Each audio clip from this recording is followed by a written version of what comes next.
Imagine waking up every day feeling lighter, more focused, and fully charged. What if I told you that the key to this transformation lies in the company you keep? Picture this. You're surrounded by people who uplift you, challenge you to grow, and inspire you to be your best self. Now, contrast that with the draining energy of toxic relationships. Can you feel the weight? It's like carrying a backpack filled with rocks, each one representing negative words, judgments, or constant complaints. How often do you find yourself exhausted after conversations that should have been invigorating? The truth is, not every relationship is meant to last. Some are like anchors, pulling you down instead of lifting you up. Think about it. Who in your life brings you joy and who leaves you feeling depleted? It's time to evaluate the energy exchanges we allow. What if you could identify those energy drainers and take a step back? Imagine the clarity, the peace, the focus. As we dive deeper, keep those questions in mind. Who deserves a spot in your life circle? Let's uncover the wisdom that can help you reclaim your energy and embrace the life you truly want. If you're looking for more emotional balance, clarity in decision-making, and want to learn how to handle life better, this content is for you. So go ahead and leave a like and subscribe to the channel, because with each video you'll grow stronger on the inside and see life with greater wisdom. Identifying toxic relationships. You know that feeling when you're with someone and you just feel drained? That's a classic sign of a toxic relationship. Recognizing these individuals in our lives is crucial because they tend to have an uncanny ability to sap your emotional and mental energy. It's like they have this invisible aura that leaves you feeling depleted after every interaction. I've often found myself questioning, why do I feel so exhausted after being with this person? It's important to pay attention to these feelings because they often signal that something is off. When I think about toxic people, I remember a friend I had who always seemed to need more than he was willing to give. Conversations with him were like a one-way street. He would talk about his problems endlessly, but when I tried to share my experiences, he would quickly shift the focus back to himself. This kind of imbalance can drain your energy and leave you feeling unappreciated. Recognizing these dynamics is the first step to protecting yourself. Another indicator is how you feel after interactions. Do you leave feeling uplifted and energized, or do you feel heavy and burdened? If your gut instinct tells you that a relationship is harmful, it's worth paying attention to that voice. Sometimes we ignore these feelings because we feel obligated to maintain the relationship, but it's essential to prioritize our emotional health. Moreover, it's not just about how we feel. Toxic relationships often come with a set of consistent behaviors that can be identified. If someone repeatedly dismisses your feelings, belittles your achievements, or constantly seeks to control the conversation, these are red flags. It's vital to be aware of these behaviors so you can take steps to distance yourself from them. Ultimately, the first step to breaking free from toxic relationships is identifying them. By recognizing the signs early on, you can take proactive measures to protect your emotional well-being. It's a tough journey, but acknowledging the existence of these relationships is a powerful move toward reclaiming your energy. Psychological effects. The psychological toll of toxic relationships can be severe, and I can attest to that from my own experiences. When you're surrounded by negativity, it seeps into your mind and affects your overall well-being. I remember a period in my life when I was entangled in a toxic friendship. It wasn't just the constant negativity that got to me, it was the self-doubt that crept in every time I interacted with that person. I found myself questioning my worth, my decisions, and even my ability to maintain other relationships. These negative interactions can lead to anxiety and depression. It's almost like a slow poison. You don't realize how much it's affecting you until you're deep in it. I would wake up feeling heavy and unmotivated, dreading interactions with this friend. It's hard to focus on personal growth and happiness when you're caught in a cycle of negativity. Your mind becomes a battlefield and the toxic relationship is the enemy. Moreover, toxic relationships can also contribute to a sense of isolation. You might find yourself withdrawing from other friendships and social activities because the toxic person has convinced you that you don't deserve better. It's an insidious cycle that can lead to loneliness and despair. I've been there, isolating myself because I believed that my toxic friend was the only one who understood me, which only deepened my feelings of despair. The effects of these relationships aren't just emotional, they can manifest physically as well. Stress from toxic interactions can lead to headaches, insomnia, and a host of other physical ailments. I often found myself feeling physically drained after spending time with this friend, and it took me a while to connect the dots between my emotional state and my physical health. Understanding the psychological effects of toxic relationships is crucial for anyone looking to maintain their mental health. It's important to recognize that it's okay to prioritize your own well-being and to seek out relationships that are nurturing rather than draining. Personal boundaries. Establishing personal boundaries is one of the most liberating things you can do in your life. In my experience, when I finally realized the importance of setting limits, it felt like a weight had been lifted off my shoulders.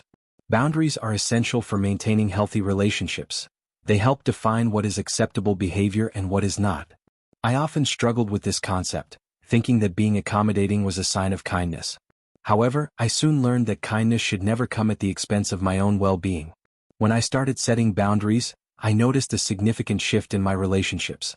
I became more assertive about my needs and communicated them clearly. For example, I had to let my friend know that I couldn't always be available for late-night phone calls about his problems. It was a difficult conversation, but it was necessary for my own mental health. The result? Our interactions became more balanced and respectful, and I no longer felt overwhelmed by the constant demands on my time and emotional energy. Boundaries also protect against manipulation, which is a common tactic used in toxic relationships. By asserting what I was comfortable with, I made it clear that I wouldn't tolerate behavior that drained me. This empowered me to take control of my interactions, rather than letting them control me. It's amazing how just a few well-placed boundaries can shift the dynamics of a relationship from toxic to healthy.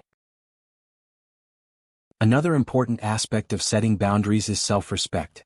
When you establish limits, you signal to others that you value yourself and your time. I found that many people responded positively to my newfound boundaries, respecting my need for space and understanding that I wasn't always available. This respect fostered healthier and more fulfilling relationships. In summary, establishing and maintaining personal boundaries is vital for mental and emotional well-being. It allows you to protect yourself from toxic influences while promoting healthier interactions. It's a simple yet powerful tool that can transform your relationships and enhance your overall quality of life. Signs of manipulation. Manipulation is a subtle yet powerful force in toxic relationships, and recognizing its signs is crucial for safeguarding your energy. I've encountered manipulative behaviors that left me feeling confused and drained, often questioning my own perceptions and feelings. It's fascinating how some individuals can twist situations to make you feel guilty or responsible for their emotions. I remember a time when a friend would always turn the conversation around to her problems, making me feel like I was the one who needed to provide solutions, even when I was dealing with my own challenges. One common sign of manipulation is guilt tripping. Manipulative individuals are experts at making you feel responsible for their happiness or well-being. For instance, I had a colleague who would often say things like, "I don't know what I'd do without you," while subtly implying that I was the only one who could help her. It's a classic tactic that can make you feel obligated to meet their needs, even at the expense of your own.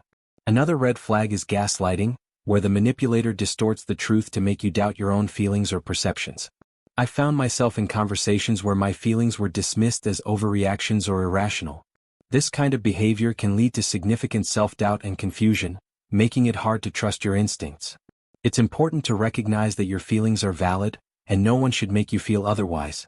Additionally, manipulative individuals often use emotional outbursts as a means of control. I remember a friend who would become overly dramatic if I didn't comply with her wishes, leaving me feeling anxious and pressured to appease her. These outbursts can be emotionally exhausting and create a toxic environment where you feel like you're walking on eggshells. Recognizing the signs of manipulation is essential for protecting your emotional energy. By identifying these behaviors, you can create a plan to distance yourself from toxic influences and reclaim your power. The more aware you become of these tactics, the better equipped you'll be to navigate relationships that threaten your well-being. Self-awareness. Self-awareness is the cornerstone of understanding our needs and limitations, especially when it comes to relationships. I can't stress enough how transformative it has been for me to delve into my own emotional landscape. It's like turning on a light in a dark room. Suddenly, everything becomes clearer. When I began to understand my own triggers, preferences, and boundaries, I found it much easier to navigate my relationships and recognize when they were becoming toxic. One of the first steps in enhancing self-awareness is reflecting on your feelings. I started keeping a journal where I would jot down my emotions after significant interactions. Over time, patterns emerged.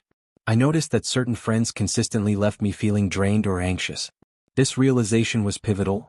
It helped me connect the dots between my emotional state and my social interactions. Understanding my own needs was another game changer. I learned that it's okay to prioritize my well-being and to seek relationships that nurture rather than deplete me. For instance, I realized that I thrive in environments that encourage open communication and reciprocity. Armed with this knowledge, I became more intentional about who I spent my time with, consciously choosing to surround myself with people who uplifted me. Self-awareness also involves recognizing your limits. I had to confront the fact that I couldn't be everyone's emotional support system. This realization was liberating. It allowed me to take a step back from relationships that felt one-sided or draining. By understanding my own limitations, I was better equipped to communicate them to others, fostering healthier dynamics. Ultimately, self-awareness is a powerful tool in your arsenal when it comes to navigating relationships. It empowers you to make informed choices about who you allow into your life and how you engage with them. By investing time in understanding yourself, you can create a more fulfilling and balanced social landscape. Redefining relationships. Sometimes we find ourselves tangled up in relationships that just don't serve us anymore. It's like holding on to an old pair of shoes that no longer fit. No matter how much we love them once, they can cause more pain than joy.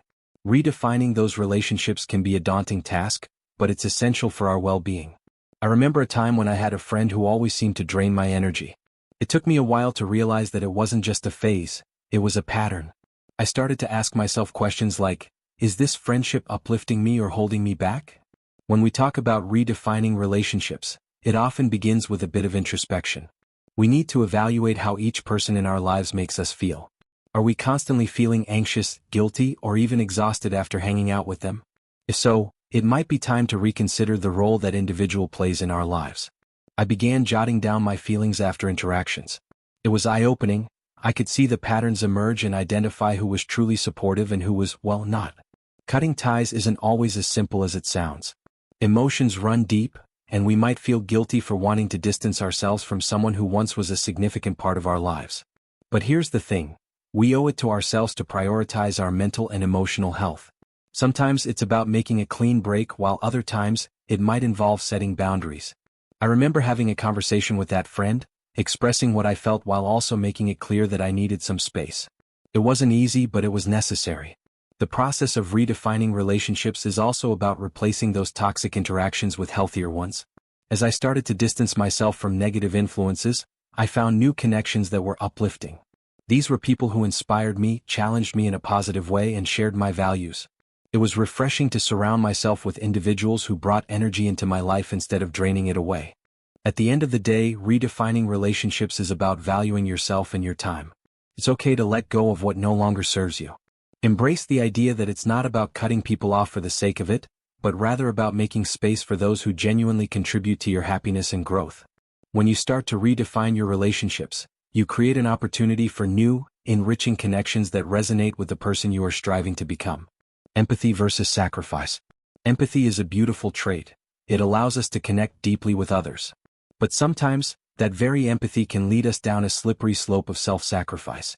I've been there, feeling obligated to be there for someone at the expense of my own well-being. It's as if we wear a badge of honor for being this supportive friend, but that badge can turn into a heavy weight. Recognizing the line between being empathetic and sacrificing our own mental health is crucial. When I think about empathy, I often reflect on how it feels to genuinely care for someone. You want to be there for them, to listen, to offer support. But what happens when that support becomes a one-way street? I've had friends who would unload their emotional baggage on me without a second thought for how it affected me. It's exhausting, and it can create a sense of resentment. The key is to draw a line between being supportive and losing yourself in the process. One day, I found myself emotionally drained after countless conversations with a friend who was going through a tough time. I realized that while I wanted to help, I was neglecting my own needs. It was a wake-up call.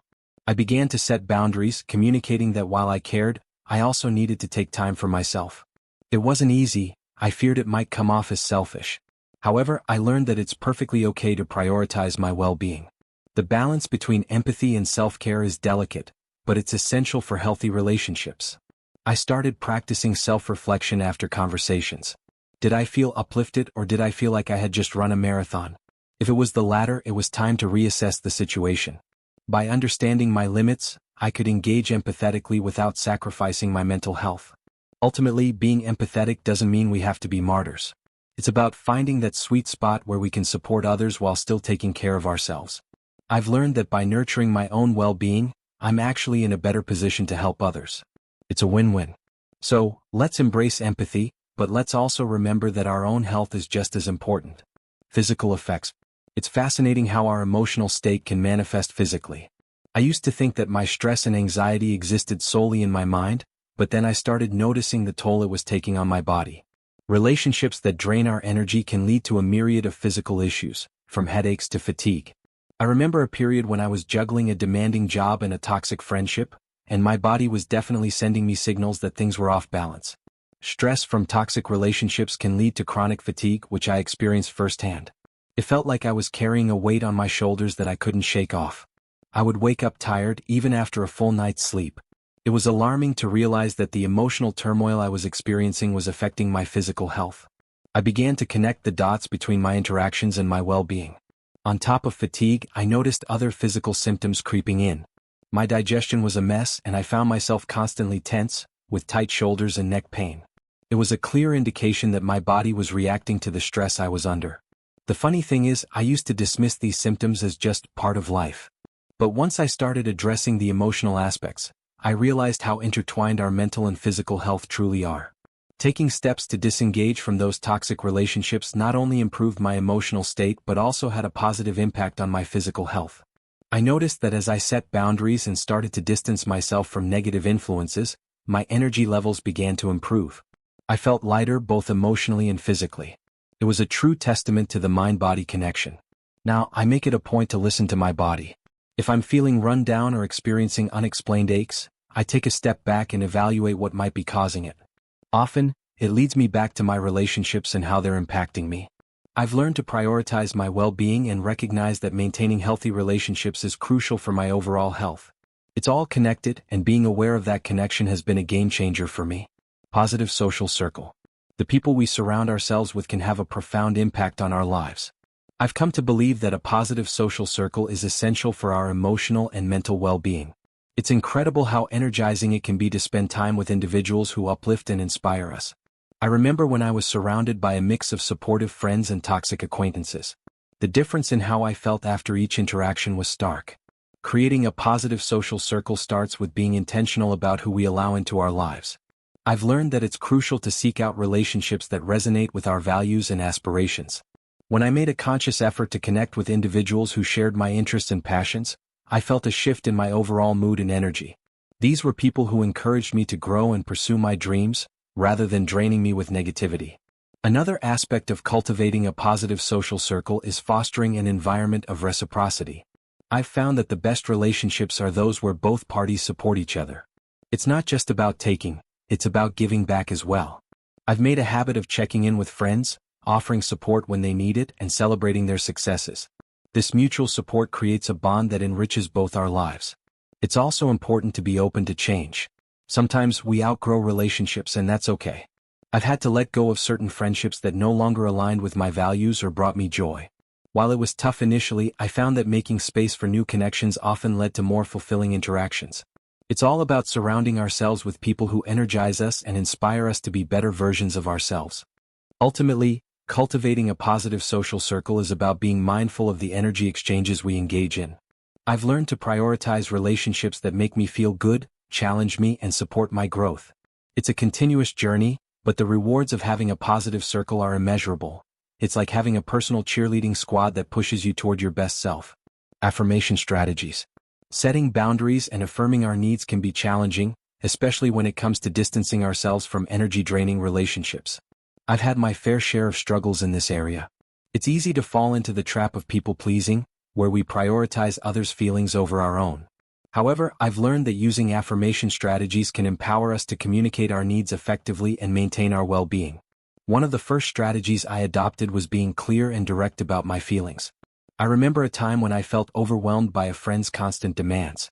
Instead of bottling up my frustration, I decided to have an open conversation. I expressed how I was feeling and articulated the need for some space. Surprisingly, it led to a productive dialogue, and my friend appreciated my honesty. From that moment on, I realized how powerful it is to be upfront. Another effective strategy is practicing I statements. Instead of blaming or pointing fingers, I learned to express my needs in a way that focuses on my feelings. For example, I would say, I feel drained when our conversations are one. The role of communication. I've always believed that communication is the backbone of any relationship. It's not just about talking. It's about expressing your concerns in a way that the other person can truly understand. I remember a time when I was caught in a relationship that drained my energy.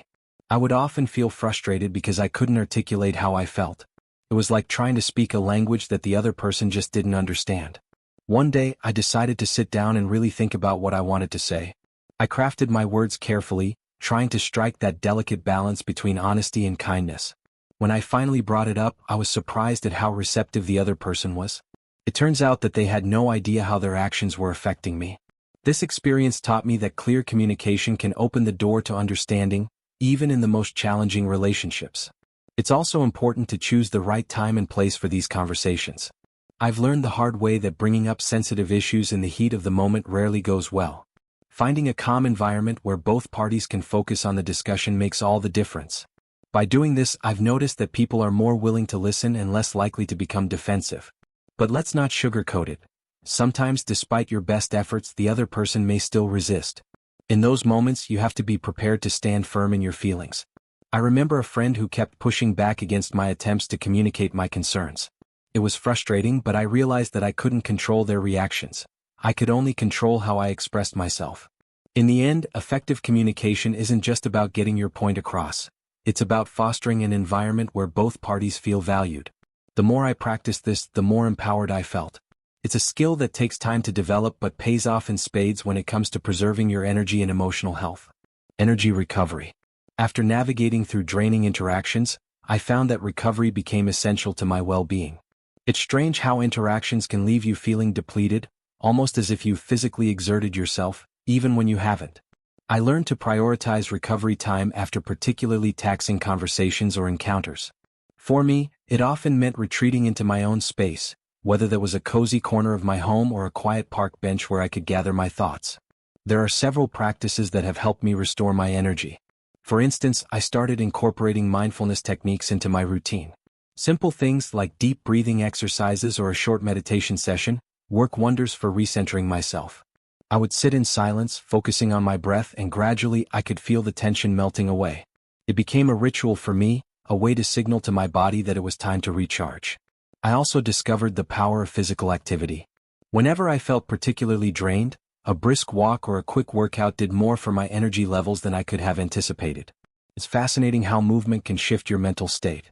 Engaging in something that made me sweat not only helped me physically but also cleared my mind, allowing me to let go of the emotional weight I was carrying.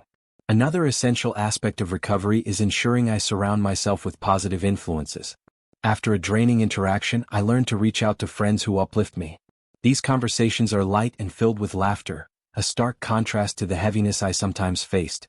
I started to recognize that these positive interactions weren't just a distraction. They were a crucial part of my recovery process. Finally, I've come to understand that recovery isn't a one-size-fits-all approach. What works for me might not resonate with others.